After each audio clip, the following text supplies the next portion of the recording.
अध्यात्म मतलब क्या? बहुत लोग कहते हैं कि हम आध्यात्मिक हैं। तो आज हम ये देखते हैं कि आध्यात्मिक होना क्या होता है। अध्यात्म ये एक जीवन शैली है।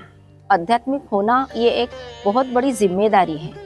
हमने ये तय किया है कि मेरी वजह से और किसी को तकलीफ नहीं होगी, किसी को मैं परेशान नहीं करूंगा।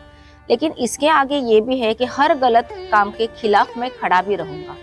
कोई अगर चीज मेरे सामने गलत हो रही है तो उसे रोकना ये मेरी जिम्मेदारी है और ये एक आध्यात्मिकता हो सकती है।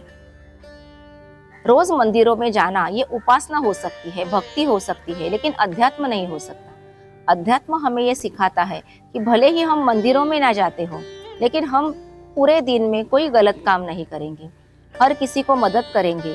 अगर कोई भूखा हो तो उसे खाना खिलाएंगे, किसी जरूरतमंद को हम सहायता करके ही आगे बढ़ेंगे।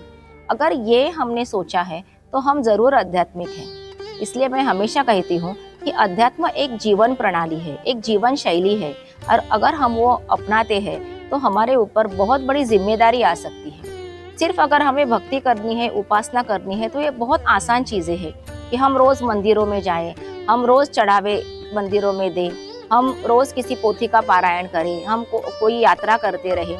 इसे हम भक्ति कह सकते हैं, या फिर तीर्थाटन कह सकते हैं, या फिर एक उपासना कह सकते हैं, लेकिन अध्यात्म नहीं कह सकते। अगर हम आध्यात्मिक हैं तो हमने बहुत बड़ी जिम्मेदारी ली है, और वो पूरी करना ये उससे भी बड़ी जिम्मेदारी है। इसलिए अगर आप आध्यात्मिक हैं तो आप ये जिम्मेदारी स्वीकार कीजिए। जय बाबा जी।